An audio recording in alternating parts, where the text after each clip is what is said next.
And you got me. News Talk 640 WFNC. That's Belinda Strickland. Belinda, move up a little bit closer to that microphone so we want to hear your beautiful voice. How are you today? I'm good. How are you today? All right, pull that microphone to you. I'm good today. How are you? I'm doing well. Belinda is the president of Blessing Box Ministry, and you got an event that's coming up. As a matter of fact, I'm going to bring up Gwendolyn Jackson. Gwen, how are you today? I'm doing wonderful. How are you? Now, how are you doing?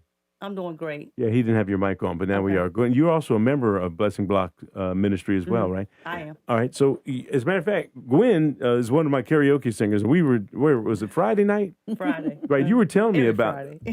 You were telling me about this thing that you have going on here, and you said, "I've got someone to love to talk to me," and that'd be boom. I'm bringing you up here. That's Belinda Strickland. Mm-hmm. You're the president of the organization, and you deal with children and diabetes. Yes, sir. Now, what's the connection there, and why are you doing this? So the connection there is through my grandson. When he was about 6, he went into a diabetic coma. And at that time, we was unaware that he had it. And it took about 48 hours to bring him out of it.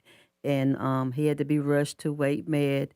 And at that time, we found out that he had type 1 diabetes. That's not always talked about in youth. Now, how old is he? He is 16 now, so he's had it for the last 10 years.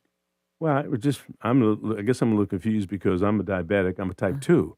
So it's my understanding. I mean, I still have pancreas, and it kind of halfway works. But normally, type 1 diabetics don't have anything going on with the pancreas at all. So did he have his pancreas removed or something? Well, or? what happened was he had a operation, and after he had the operation, his pancreas stopped working. So, and again, at the time, we didn't know this was going on in his body. We thought everything was working fine. But, of course, we learned then that it stopped producing insulin for him. All right. So you have a walk. Tell us about the walk, when it's taking place, and what do you want people to do? So we want people to come out and support type 1 diabetes. The walk is May the 23rd. It's going to be in Dunn, North Carolina at 1269 Tart Road. No, it's 1269 I can't tell you right now. South Elmer Tart Road. Yeah, Elm Street. Yeah, in Dunn. It starts at 10 o'clock. So if you want to participate in the walk, be there by 9:30. That's going to be the lineup. And we want people to come out and support. We got a lot of things going on that day. We're going to do like a little field day. We have a nurse that's going to be coming out. She's going to be doing sugar levels, giving some information out about type 1 diabetes. We're going to be going into depth about what we do in the community a little bit more that day. We're going to serve nutrition meals that day. So it's just going to be a fun day for the community to come out and support. You know, a lot of people who are not familiar with diabetes, are either one of you diabetic, if you mind sharing? No, I'm not. Not diabetic? So I am, and my father was in a diabetic coma for 3 days. I was away at college, and I came back, and we had to rush him to the hospital. He had already had one leg amputated below the knee because he had infection in his foot. I'm very conscious of my feet and infection. I've been hospitalized with infection in my feet. As a matter of fact, it was one of my karaoke singers, Dr. Robin Peace, who identified that. He said, "You need to go to the doctor behind this," and saved my foot. And so, and I've got a friend up in Dunn who recently lost part of his foot to a little cut that was on his foot that they gave him they didn't give him any antibiotics. They gave him some antiseptic for the cut. And then the infection came in, and diabetics have a very difficult time with healing. I've got a cut right here on my arm that I got from doing some lawn work and everything. So you got to be careful with what you're doing. So bringing awareness to all these different things, very important, especially when you start talking about kids. Yes. Now, how old is your grandchild? Now he's 16. Then he was 6. when this happened. When this happened. So you know, a child that age can't say, "Hey, I think I've got diabetes. Can you take me in so I can be checked?" Right. It doesn't happen that way. That's right. So it is important for those of us who are adults to be aware of some of the symptoms. When you say he was in a coma, or describe what that was. So what happened was, the school thought he was just being kind of a little lazy, sleeping in class. And one night, his mom went to wake him up, and she couldn't get no response out of him. So she, was like, she called me up, and she was like, "Mom, we call him Zion. I can't get him awoke." And so I said, "Well, go ahead and take him to the hospital." And so when they got him to the hospital, they started doing tests and trying to get him to respond, and he wouldn't respond. So they started doing tests, and that's how they found out, that he was in a sugar coma. So I think he stayed in Betsy Johnson and Smithfield for about a couple of hours, and they had to rush him to Wake Med Hospital, which did a great job. I had to really commend them on how they responded to him as a child. So that's when we really knew what was going on with him. If you're just joining me right now, Gwen Jackson and Belinda Strickland are members of Blessing Box Ministry, and you've got this event that's going to be going on the 23rd of May, up in the Dun. Both of you guys live up in the Harney County area?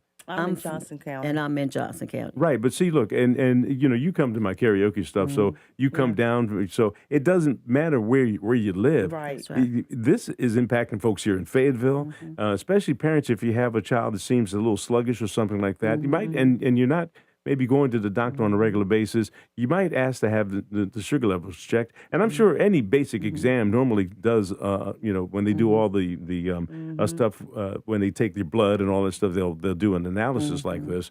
And so, do you mind sharing how your grandson is doing now? He's doing good. He really very proud of him because he has learned to know when his sugar is dropping or when his sugar is too high. So he gives his own insulin. So he has really adapted to the seriousness of it. I can't say that word right there. But Seriousness.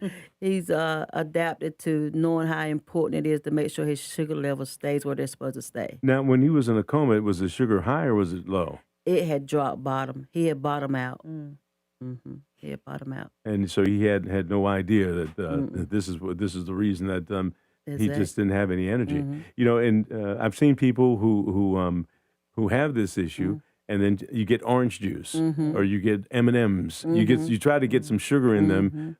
My father-in-law had an issue one time, and my wife at the time knew to give him some M&Ms or get him some orange juice, and all of a sudden they kind of start getting back because orange juice is the worst thing a diabetic can drink because of how much sugar is in it. As much as I love it, I had to give it up, and I think that's part of the issue. Identifying the foods that you can eat, and there's a ritual that you have to go through. First thing in the morning, I get up, I check my blood level to see where it is. And the other part of this is that's really interesting is a lot of people don't understand. I had to go have my eyes examined for my glasses. My vision is blurry. So how can does this look better or does that look better? How they go through that thing. Right. Well, depending on what my sugar level is that morning, it looks good now, but tomorrow my sugar level is a certain way. So the glasses I got don't really work right because it was based on what my sugar level was the day before. Right. So it's a little frustrating when I knew I got to go see it. But the other thing is you need to do that because that sugar can get to the point to cause blindness. Right. And see, we never knew, like my dad was a diabetic, but he was type 2, and I have a nephew that's type 2. But you never hear about type 1 because it's, that's the kind that you live with forever. You can control type 2, but type 1 you can't. Because, like you said, with type 2, my nephew, he had a wound on the bottom of his foot, and he couldn't feel it. So it caused infection and stuff, and he almost lost his foot. But I just think bringing more awareness to this disease, whether it's type 1 or type 2, is very important. Yeah, I don't care what wound you have or whatever it might be. You need to seek some medical help. I haven't done that with this particular wound on my arm because I'm managing. I can see it. It's out, and it seems like it's okay. But you can bet I'm not going to lose this arm. I mean, That's right. but it's a good thing I'm right-handed, but I'm not going to lose my. Right. I'm going to keep my eye on it. And you know, my doctors are aware. You know, I'm a disabled vet, so I go to the VA, and those folks out there are just fantastic in terms of monitoring my feet and doing the things. I'm afraid to go get a pedicure. Yes. Because if you do, you need to make sure that a person Yes. that is doing this for you is aware that you're diabetic, and you know what to do in the case of something happening there. Yes, absolutely. Drive home the point again when this event is and what folks can do to be involved. So the event is May the 23rd. It's in Dunn, North Carolina. It's Walk for Cause, which is for youth type 1 diabetes. You can come out, you can join the walk. It's a 3K walk. So you can participate in the walk. You can spread the word and just be a part of this great day. It's going to line up is at 9:30. The event will be from 10 to 2. And we're going to have great activities. We're going to give nutrition meals. We're going to educate you. If you're not aware of type 1 diabetes, we're going to have a nurse out there. And we're just going to have some real good fun. Well, you see me fidgeting over here because there's a flyer. There's a Right. flyer. And you know, I found it and I downloaded it and I can't find it. Well, it's going to be at the Tart Park in Dunn, North Carolina. That's on, I think it's 1239 Elm Street. It's going to be at the community building, Dr. Via's community building in Dunn. Yeah, and you know, our Cracker Jack producer has it right up on the screen right here.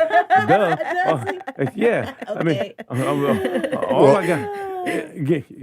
I did the AI thing because I wanted to know more about Thank you this so Right. much. this walk, this 3K walk for everybody, and you can walk, you can run, you can do whatever you want. Yes. But I'm looking at it, and Gilbert, the other rean why I posted this is there are other diabetes resources in Dunn, and I just highlighted those. So Well, you know, and I told you that I was going to call you, but I need some information, and I said I found it did. online. And so if you put in Blessing Block Ministry, you can put in Belinda Strickland, you put in, it'll pop up and it'll be on the screen here. 10 to 2, Saturday, May 23rd. I'm looking on the screen right now. Tart Park, 1269 South Elm Street in Dunn. Yes.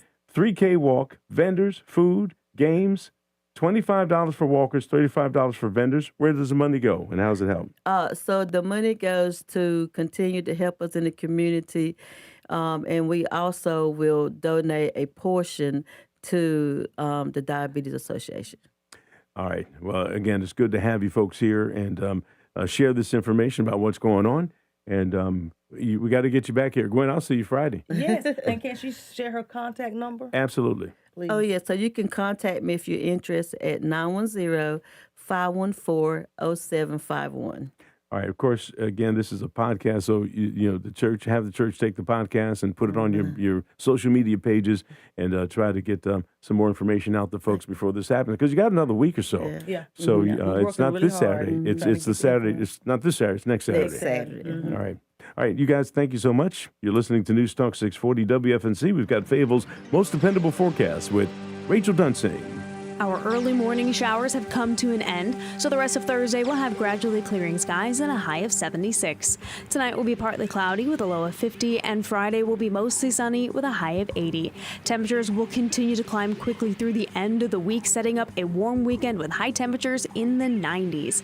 That is your Fayetteville forecast. I'm CBS 17 meteorologist Rachel Dunsing. All right, Rachel, right now 64 degrees in Fayetteville, Hope Mills, and also Kenny in Bun Level. Bun Level. You're listening to News Talk 640 WFNC. The Carolina